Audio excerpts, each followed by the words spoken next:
Hi and welcome to the Happiness Safari podcast. My name is Nadine, I'm your host and so happy you are here. If you're new to the podcast, big welcome, very happy you found it. I'm a Bikram yoga teacher and a happiness life coach, and I'm helping people, especially digital nomads, to find their happy place, not only in the world but also inside them. On the podcast, I interview many people from all around the world speaking about their happiness journey. I realized this was friends, clients, and the people I interviewed, and actually with my own story. That most of us start the journey outside, traveling, trying to find a place in the world that makes us happy. Usually, the longer the journey continues, more we realize that what we are searching for can't be found external, but it is something we have to find inside of us. The Happiness Safari podcast is here to inspire you to live a happier life by getting inspired through other stories and finding ideas on how to start, what questions to ask, and what tools to use to live a happier life. Today in the podcast, I speak to Simona. Simona is a success and leadership coach and mentor. As a dynamic founder of Shanti Company, she has changed the lives of thousands of people through her intensive and transformative coaching. Simona supports driven entrepreneurs in shaping the life of their dreams by combining personal development and strategic success coaching. But today, Simona and I don't speak about her career. She shares her story of how she was trying to find love and connection, even friendship from kindergarten onwards. We speak about the meaning of soulmates and the longing for deep, genuine love, and why you need to become the partner you want to have. From the episode, you will learn why you have to prime yourself to be happy, why relationships are so difficult, the importance of role models, what school of life you're in, why your life gets better when you focus on yourself, why there's always hope, why it's never too late to find love, why we have to let go of our limiting beliefs, why personal development is increasing the chance of having a happy relationship, why what you desire will desire you, why you have to keep the faith but also do the work, the secret of looking young, and why the best is always ahead of you. I think Simona's story is super inspiring, and I hope you get comfortable and enjoy the episode. Today I am super excited to speak to Simona from Germany and to hear about your story. Welcome to the podcast. How are you today? Yeah, Nadine, thank you so much for having me here and for inviting me. I'm so thrilled to be here and to share some really juicy nuggets with you and your listeners. Okay, because the topic is juicy. That is true. Very happy to have you, and I guess we're all very excited to hear your stories about finding yourself and finding happiness in a relationship after lots of non-functioning relationships and a lot of soul searching before. So yeah, please dive right in and tell us where your story starts. Yeah. So Nadine, my story starts actually with my teenage years, or actually almost in kindergarten. Because even then, already then in kindergarten, I realized later on that I was in relationships where we were always three. Two very good girlfriends and me. So I was, I always felt, I don't know, what is it that real friendships or relationships elude me? That was the feeling that I had when I came into teenage years. It was very difficult for me to have good friendship with girls at school, and then that perpetuated also later on with boys or young men. I said, wow, this is so crazy. It's so crazy difficult. Why is it so difficult? Even though everyone around me looks happy, or it seems that it isn't that difficult. It doesn't suck for them. Why do I have or experience so much adversity. And Tony Robbins says we all are in three main schools in our life. It's either health, finances, or relationships. In one of these areas, we experience the biggest challenges and the heaviest problems. I mean, we do have challenges also in all of these schools of life, but there's one area which is in particular really difficult for us, and for me, definitely, it was relationships. So. And I felt, as I just told you, I felt this very early on. And when I started dating, or when other girlfriends, I mean, they were not very good girlfriends, but girls I know started having boyfriends, I said, oh my God, this now is even another category to master. And yeah, it was and for me, the difficulty was to find someone that I found attractive or matching, and everybody seemed to find someone or meet someone, and for me, it was almost impossible. And later on, when I became a student, I read an article about soulmates, and that was a new concept. I had never ever heard about it, about soulmates, and I said, "Wow, what's that?" And while reading this article, I recognized there is a relationship that is special, that is sacred, that is anything but banal. And I wanted to have that. And I said, if this exists, I want to go after this. And I want to do everything that I can do, and everything that's possible that I can do to make this happen. I want to do it. I want to go for this beautiful relationship. And it doesn't matter how you call it, soulmates or divine relationship, divine partners. So, I mean, twin flame, there are so many concepts out there. And I don't want to get somehow,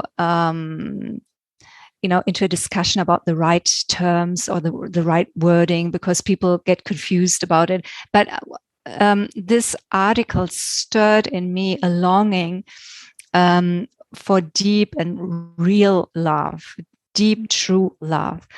And all of a sudden, I realized that everyone around me, they live according to conventions, according to social rules.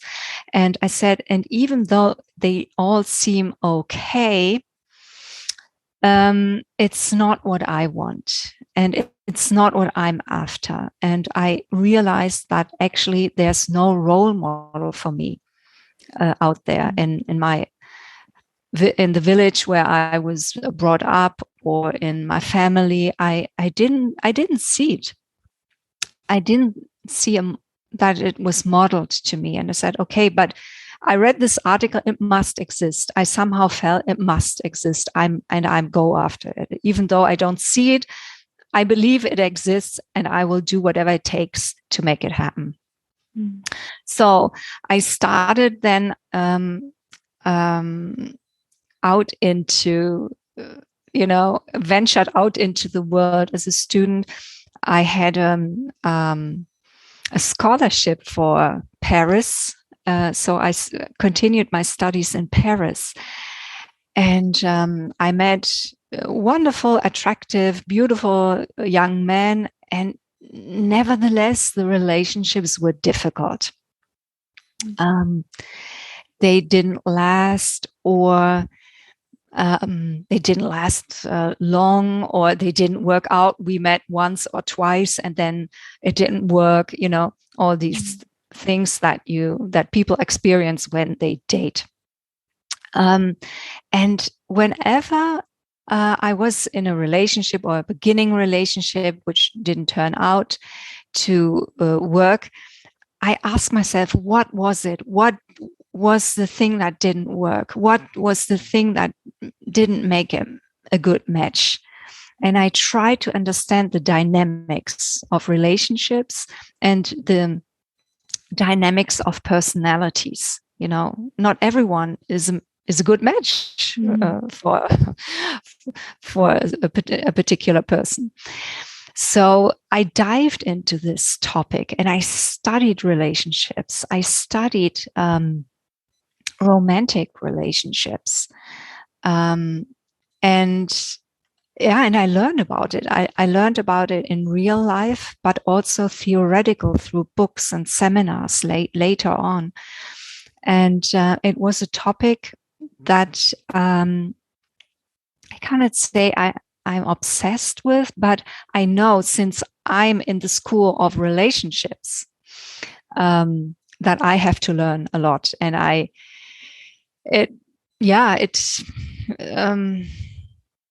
it never ends to surprise me what I can learn. I never come to a point where I can say, oh, this is it. Now I know sufficiently and it's sufficient. And and I can manage any relationship. That's not the case. I'm always learning and I always feel like a beginner, even though I met thousands of people. I know that I met way more people than the average person. And it's a fascinating field and it never ceases to surprise me. Wow. And in all that time, you still haven't, I guess, found a role model? Or have you? Over time, yes. Over time, I met teachers, or I saw authors, and over time, even the relationship of my parents evolved and improved, and today it is a very good relationship. Wow. It wasn't that what it was when I was a child, but they evolved, and I don't know. Today, as a couple, they're really good together. Whereas when I have a sister, when my sister and myself, we were small kids, it was a way more difficult relationship for them.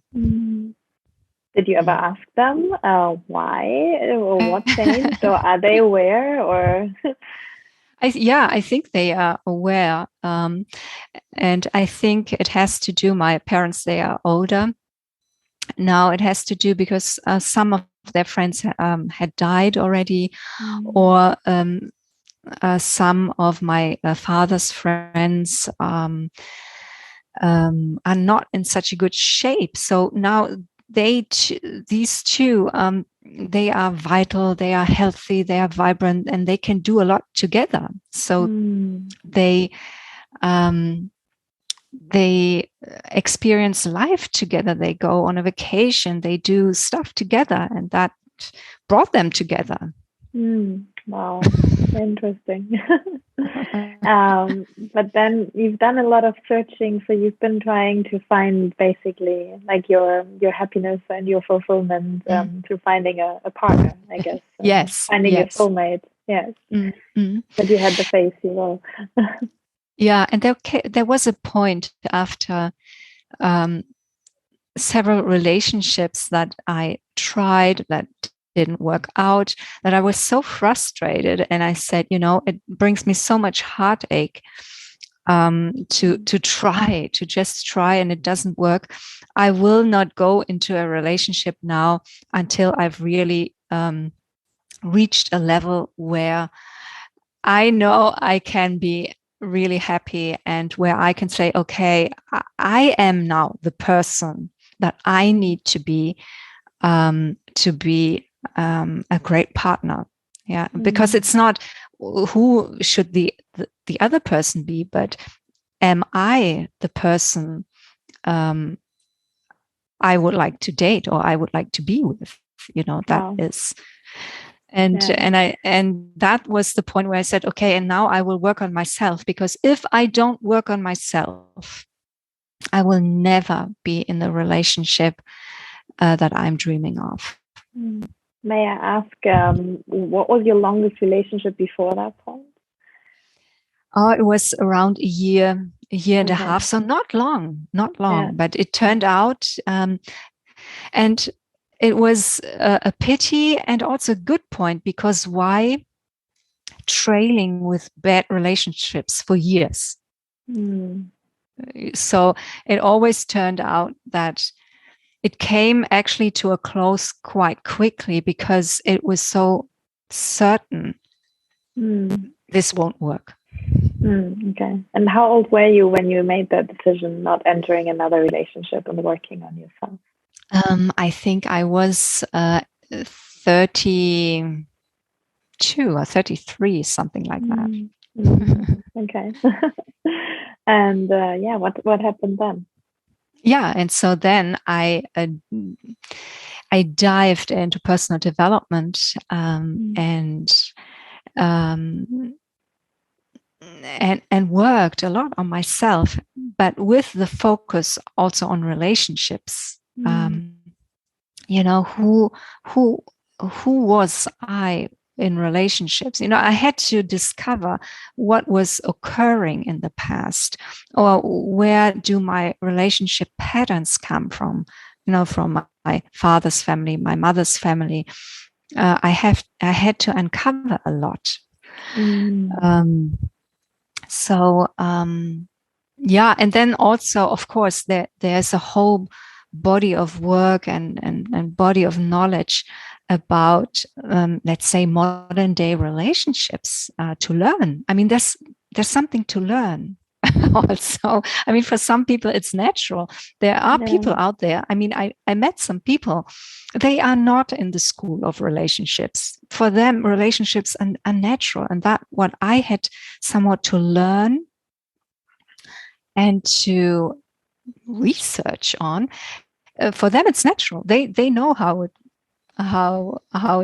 it's easy to meet people and to engage people and to have great relationships. Some people are natural, but they have problems and huge challenges in other areas.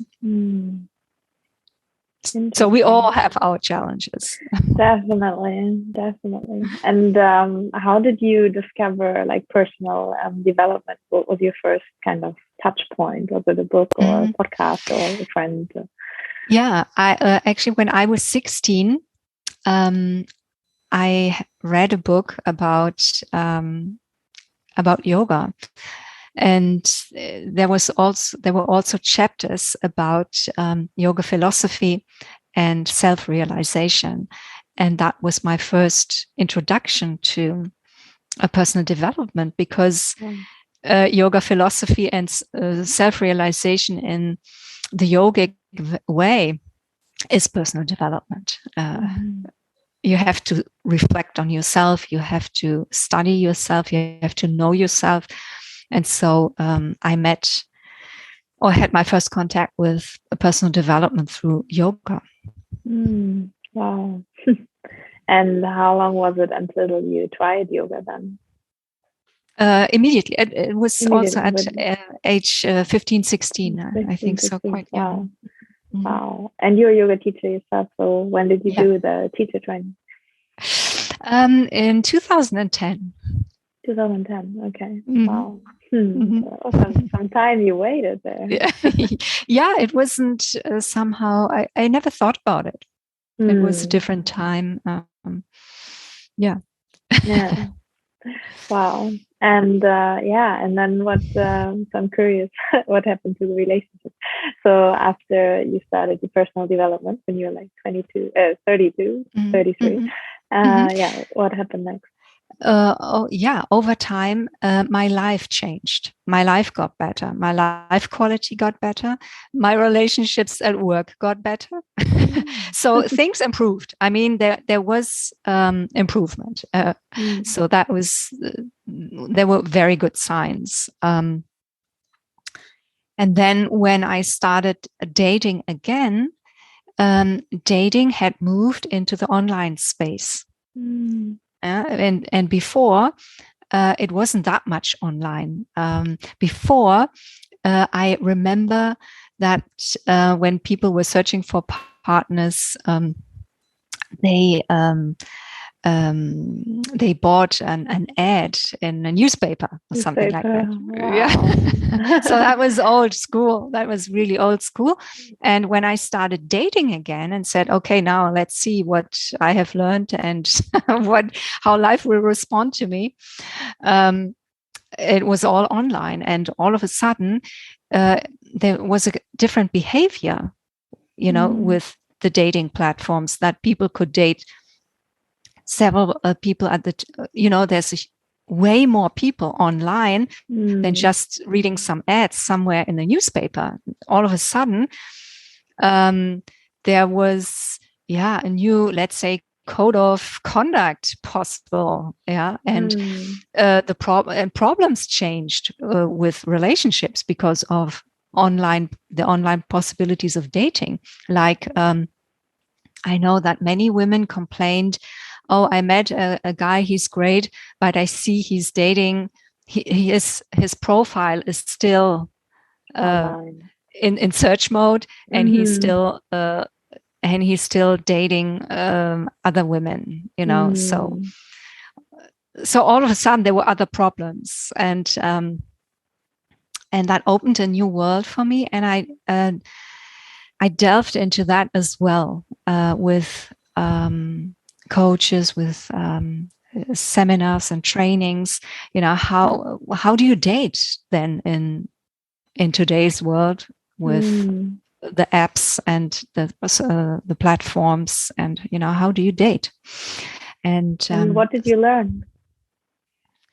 What did I learn? I learned a lot about male psychology when dating, and I also learned, and then at that time something else had changed for me, because when I was a student I was just looking for a boyfriend.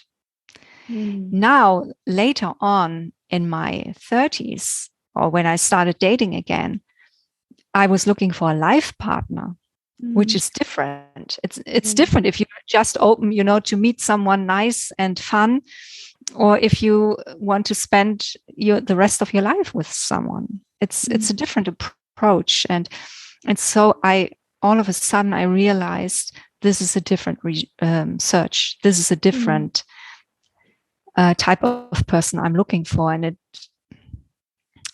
requires also another clarity of who do I really want? What is a must-have for a person I want to spend my life with, and what is a deal breaker? What cannot happen with this person? What are the traits or the behaviors that I will not tolerate to not be trapped in a mediocre relationship? So what do you say, like all your studies of all over the years where you try to learn about relationships and what you want from a partner, did you also learn a lot about yourself and who you are? Yeah, exactly. It all begins with me. I mean, with the person, with you. I mean, with the individual. So absolutely, and it's fascinating. It's fascinating to know more about myself, and then how I see relationships. It changed over time, but what never left me was this dream of deep, true love. That was always there, and I said it is possible. I'm longing for it. I'm dreaming about it. It's possible. Otherwise, I wouldn't dream about it. It must be there. Yeah. So there's this beautiful quote by Rumi, that what you desire desires you. So there must be somewhere on the other end someone who desires exactly the same thing as I desire. So I believed in it. Oh, I love that. That's beautiful. And that's actually so true. And so individual as we are, because I think we all desire something very different. And but then, there's always something on the other side desiring you too. So it's kind of like the law of attraction. And So please tell us, have you found it? Yeah.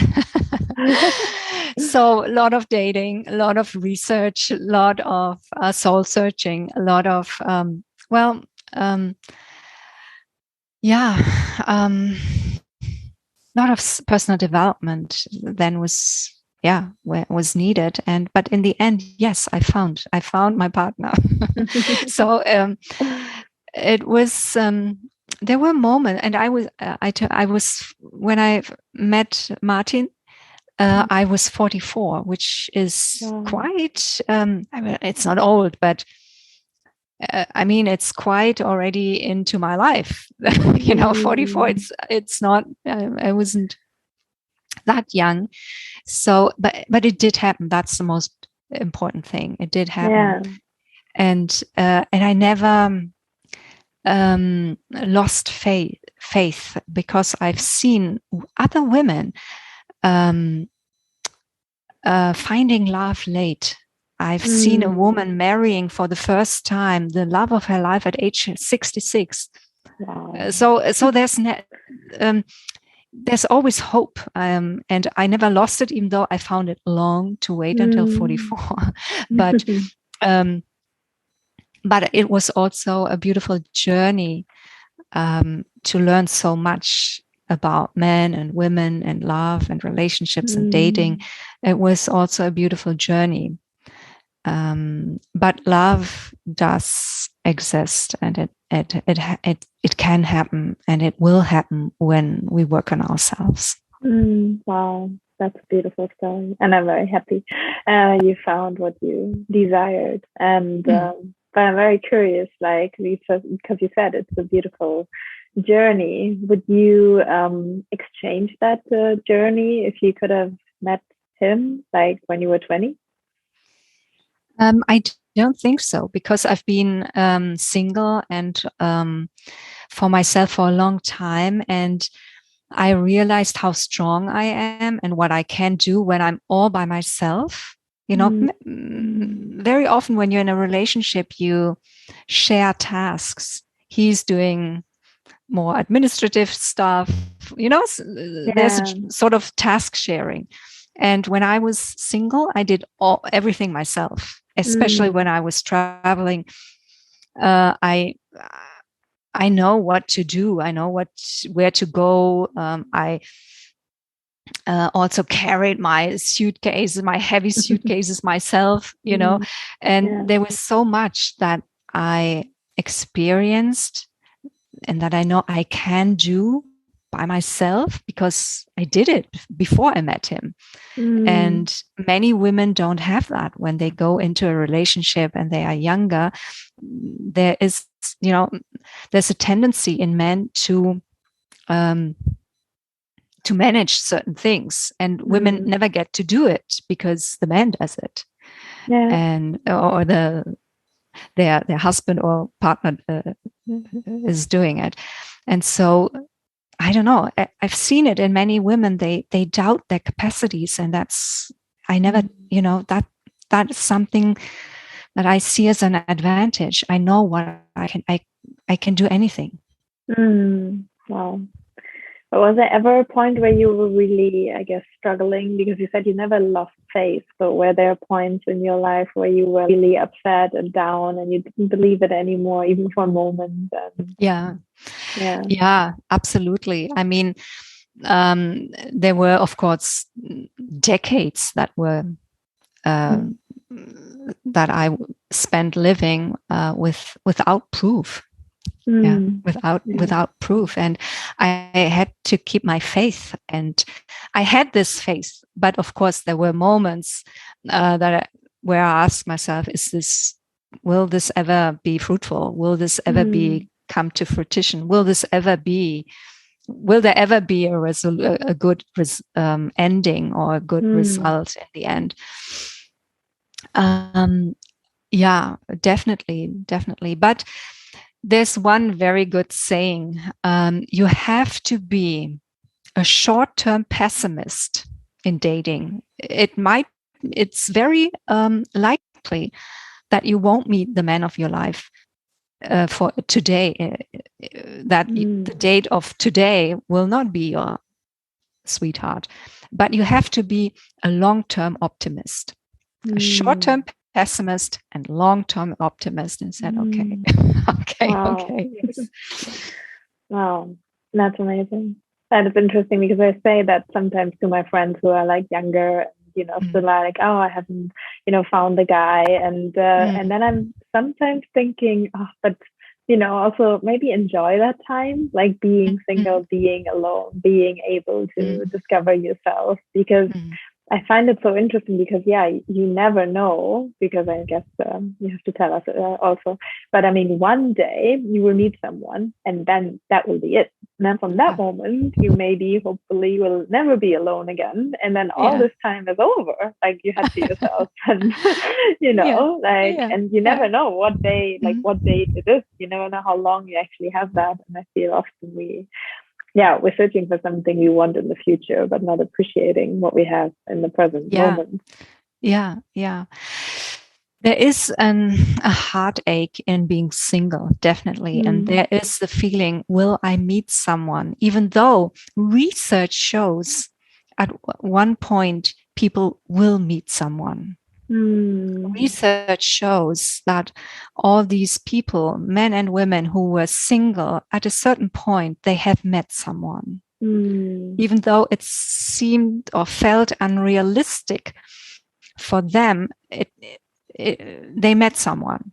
Yeah. Even though I would say, if you really want to meet a very good matching person, you need to work on yourself, because otherwise it will be maybe anyone. You increase the chances of a really happy relationship through personal development.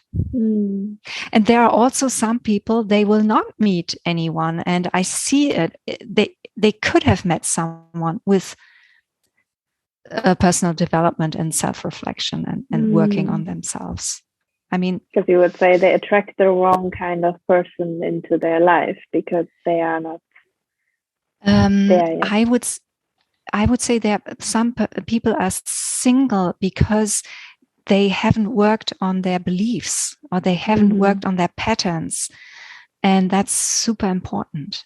Because if you want something, but you repel it and it doesn't come, there's a reason for that. There's a reason for everything, and you have to uncover it.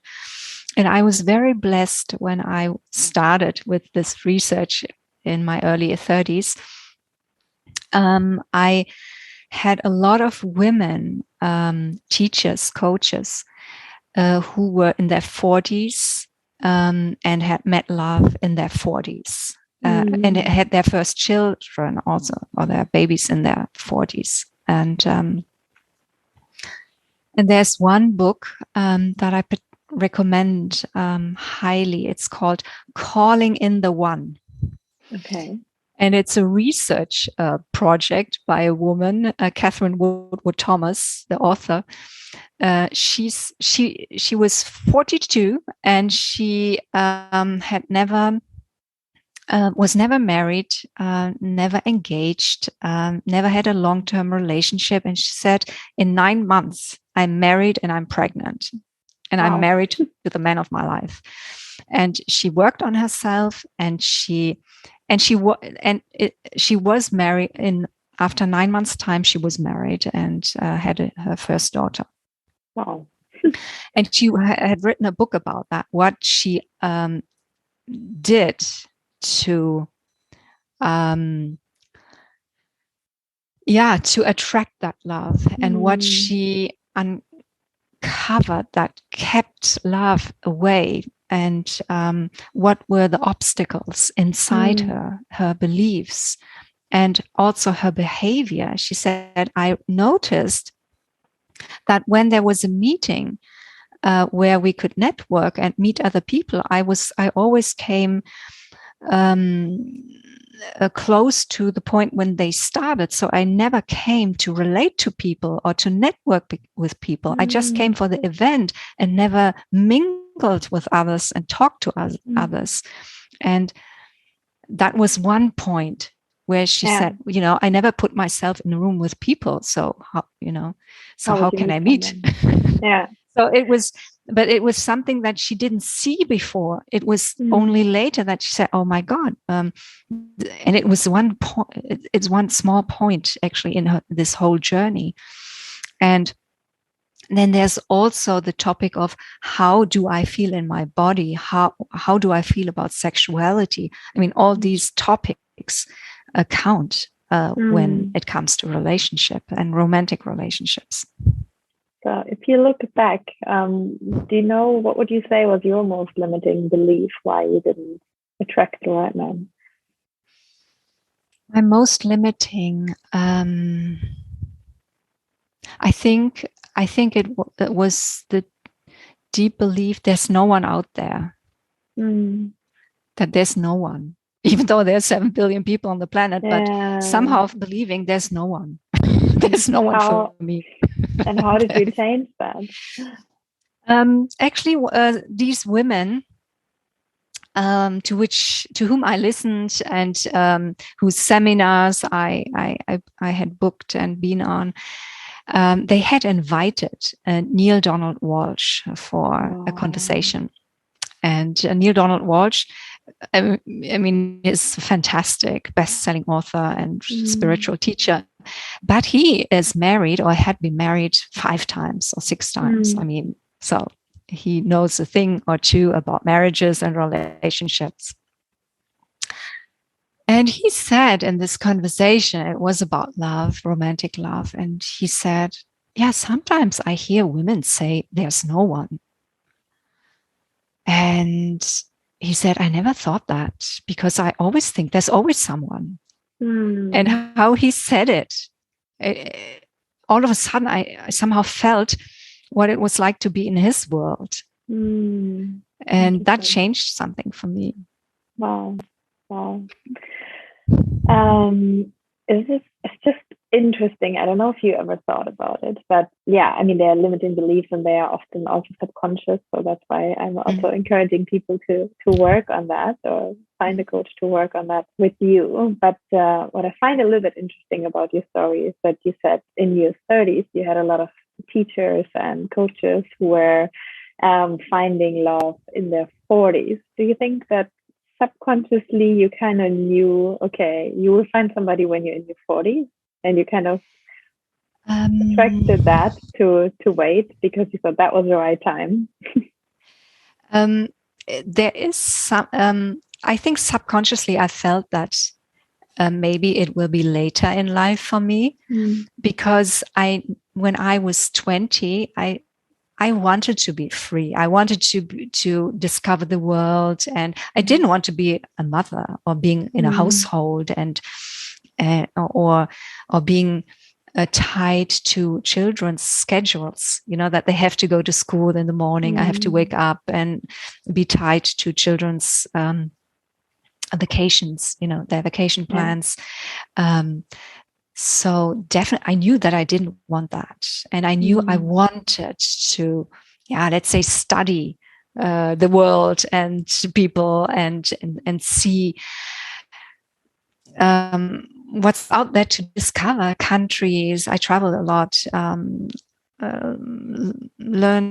got to know a lot of different people. And I wanted that. I wanted to be free too. That's true.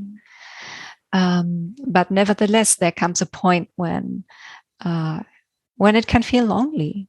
And for me, it was since I read this article on soulmates, I always knew I wanted that. So the longing, the desire was there, nevertheless.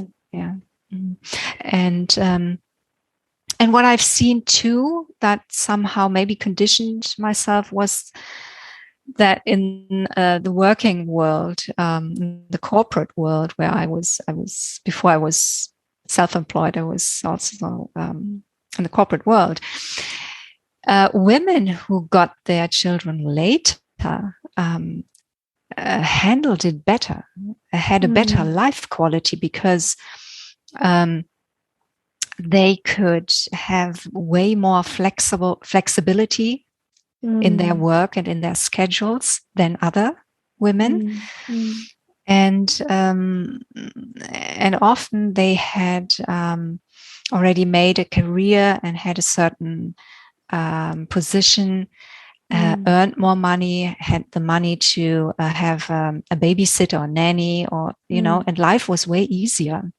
So I liked it way more because I saw way less struggling moms in their 40s than in their 20s. But I mean, that's what I saw. I mean, of course, it can be also the other way around. They are also struggling 40-ish moms and happy 20-year-old moms. I mean, but I saw it at that point.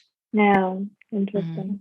I feel like your desire was there, but then also, as you said, like your beliefs were maybe different, and also I guess the way you acted, like you described in the book, because you were I guess living like your biggest value was freedom and like traveling, and that wasn't aligned with your desire of finding a partner. Absolutely. Yeah, interesting. And if you could tell something to, let's say, I mean, your 20-year-old self now, or when you found Martin, what would you tell her? I would tell her, don't despair. It will turn out well, but it's a journey towards it. Nevertheless, I would say it doesn't happen just like that, randomly. There's no randomness in it. To keep the faith, but also do the work. Yeah, wow. It's very good. And then just quickly tell us, how did you then meet Martin, actually? So I had always been in global environments and English-speaking environments, and I said, I don't feel like going on a German dating platform. I don't think I will meet someone there, because I always had the feeling I will meet a foreigner, from the States, or some English-speaking persons. I can't put myself on a German dating platform because I won't meet him. So I went out and submitted my profile in an American-speaking or an US-American dating app, platform. And at the same time, when I did that, Martin, actually, we live around the corner. I mean, we live in the same or in the neighboring quarters, so very close to each other. But we would have never met without without a dating app. We would have never, our ways would have never crossed, never ever. So when I opened this profile on this dating app, he back then had an American employer and was visiting his colleagues in the US. And one of his colleagues said, "You know what? It's sad that you're so alone right now. You know what? I will put up your profile." And he, of course, didn't think about German apps where he could be. He put himself on the app that he knew where I was on. So, so he opened, his colleague opened Martin's profile on this American platform. And he said, "Oh my God, I don't want to date American women because I'm in Germany." And then somehow, I don't know, it was like a miracle, and somehow our profiles crossed. Wow. And we met, and we met then in person, and we knew after the first date that this is it. Yeah. And he said I think the day after our first date, he said, "I think we can deactivate now our profiles." Oh. That's true modern romance, isn't it? Yeah. That's nice. So when you saw him or when you talked to him, that was kind of love at first sight, you would say? I wouldn't say love at first sight, but it was a feeling, wow, he's, for me, it was, oh, he's fantastic. He's fantastic. I felt this could be him. Wow. I felt great for the first time, and I felt it, and that's, I think, one of the best feelings. It matched. Because very often when I dated, it never matched. It was a great guy, but it wasn't. There was no sparks, no chemistry. It didn't feel. It was great conversation, maybe good friend, could be a good friend, but no more. Didn't match, and there was a feeling of familiarity, and it was perfect. It was the sweet spot. Yeah. Wow. And how long are you together now? 7 years. Wow. So guys, just for everybody who is watching, like 8 years, almost 8 years. Yeah. Please look at this beautiful woman. And I asked her before, so please share with us quickly. What is your secret of looking this young and beautiful? Thank you, Nadine. Well, I think it's being vegan, because in that way you don't put so much death and toxins into your body. Meditation, yoga, taking good care of myself. There's also the element of self-love, how much regeneration do I need? How much sleep do I need? And taking good care of myself in that respect. And mindset. In the end, it all boils down to mindset. For me personally, I think that the best is always ahead of me. Or I never thought, when I turned 40 or later on 50, oh my God, I'm old. I never think that. I never think that I'm old. And I never think that I'm going downhill. Now everything will deteriorate. I don't think that. Wow. I think I'm always uphill, always. I think that's and very the best powerful. and the best is always ahead of me. Yeah. And I believe it. It's not something that I sugarcoat or that I want to believe. I deeply believe it. Wow. It's actually, here in Peru just last weekend, I met 75-year-old man, and he had this beautiful house where we stayed in the Sacred Valley near Cusco, and in the mountains, like super beautiful. And then he told us his life story, and he spent 10 years in India with monks, like learning meditation, and he lived in the States, and his wife was American. And he had 4 children, and he had a massive career as a singer, actually. And he built this beautiful place. But then there was still like lots of things under construction, and he had all these Buddha, like statues and things like that. It was like beautiful garden. But he was like, yeah, I'm building this here, and I'm building a house there for my children, and I'm building that. And we're like, wow. And he was so agile and so active. And then we asked him as well what his secret was. And he actually said that, I think my philosophy is my dreams are always bigger than my memories. And I was like, wow, that's beautiful. So cool. Beautiful. When you're like 75 and he's still so many plans, and so many more dreams, and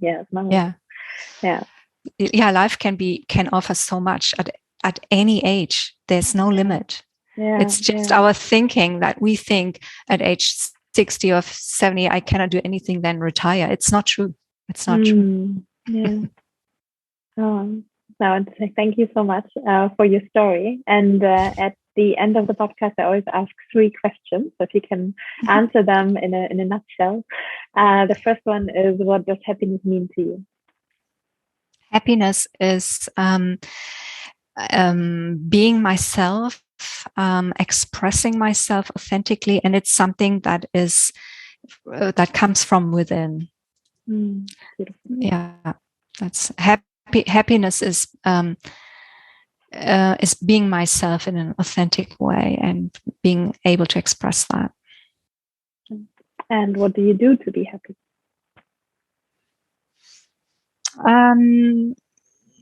Powerful routines, meditating, gratitude routine every morning.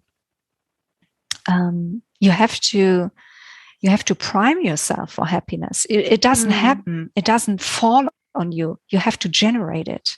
Yeah. You have to. Yeah, that's my secret, I would say. Yeah.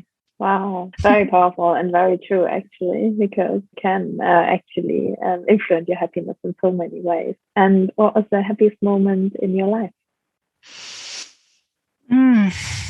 So many happy moments. I'm always in this moment. I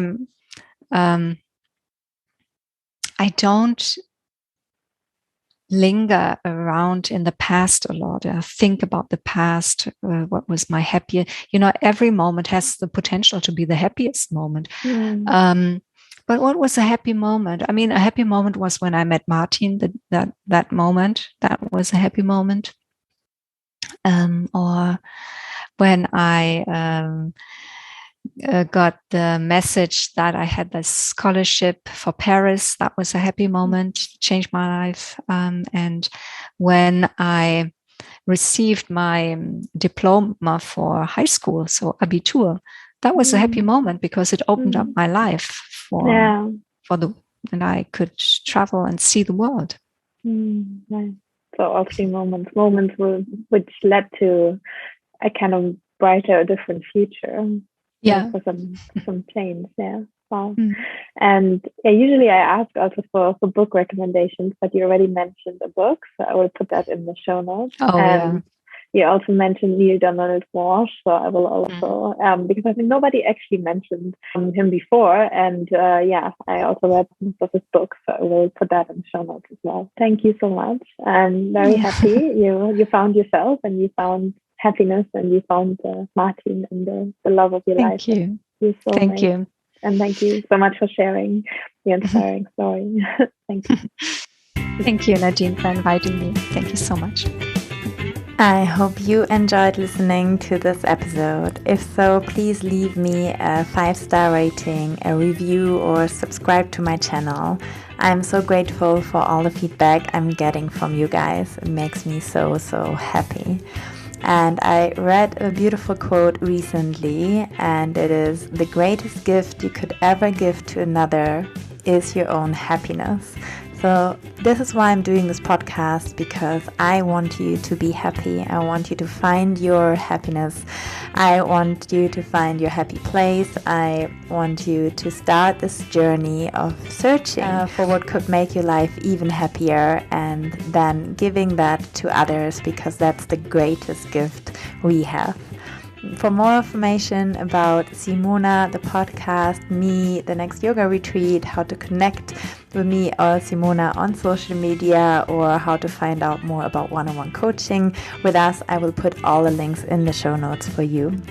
And again, don't forget, happiness is the only thing that doubles when you share it. So please share the podcast with your friends and help me to make this world a happier place. Have a lovely day. Talk to you soon. Namaste.